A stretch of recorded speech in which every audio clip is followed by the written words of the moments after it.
కామారెడ్డిలో ఒక్కసారిగా వర్షం కురిసింది. ఉరుములు, మెరుపులు, ఈదురుగాలులతో కూడిన ఈ అకాల వర్షం పట్టణాన్ని అతలాకుతలం చేసింది. కామారెడ్డి ప్రధాన రహదారులన్నీ డ్రైనేజీ నీటితో నిండిపోయి చిన్న వాగులను తలపించేలా మారాయి.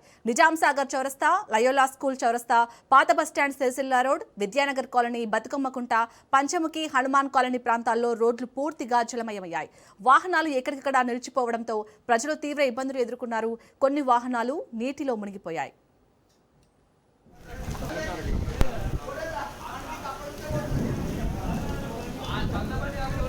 మిర్రర్లో కనిపిస్తుంది, దానికి ఏం కనిపిస్తుంది?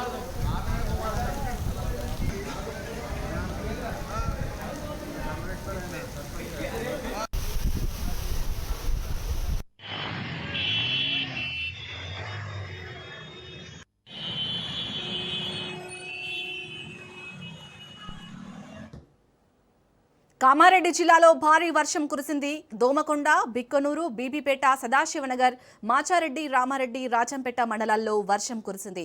ఉరుములు, మెరుపులు, ఈదురుగాలులతో కూడిన ఈ వర్షం కారణంగా జనజీవనం పూర్తిగా అస్తవ్యస్తమైంది. పట్టణంలోని new bus stand, Nizamsagar road, Sircilla road, Subhash రోడ్డులు పూర్తిగా జలమయమయ్యాయి. వాహనదారులు తీవ్ర ఇబ్బందులు ఎదుర్కొన్నారు. అలాగే పలు చోట్ల కరెంటు స్తంభాలు, చెట్లు నేల కొరగడంతో విద్యుత్ సరఫరా నిలిచిపోయింది. గ్రామీణ ప్రాంతాల్లో కల్లాలలో రోడ్లపై ఆరబోసిన వరి ధాన్యం వర్షానికి కొట్టుకుపోయి భారీ నష్టం వాటిల్లింది. ఆరుగాలం కష్టపడి పండించిన పంట కళ్ల ముందే నాశనం కావడంతో రైతులు కన్నీరు మున్నీరయ్యారు.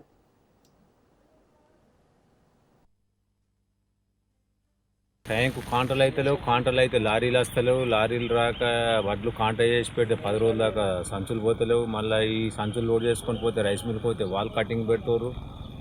కటింగ్ ఎందుకు అవుతున్నాయంటే అవుట్ అని వస్తలేదు అంటారు. ఇక్కడ 10 రోజులు కాంట చేసి ఎండ పెట్టినాక అవుట్ అని ఆడికెళ్ళి వస్తుంది. దీనికి ఈ కటింగ్ చిట్టీలు తీసుకుపోయి కూడా మన ప్రజావాణిలో కలెక్టర్ గారు కూడా ఇవ్వడం జరిగింది. దాని మీద కలెక్టర్ గారు కూడా స్పందించి ఈ వడ్లు విజిట్ చేసిండు.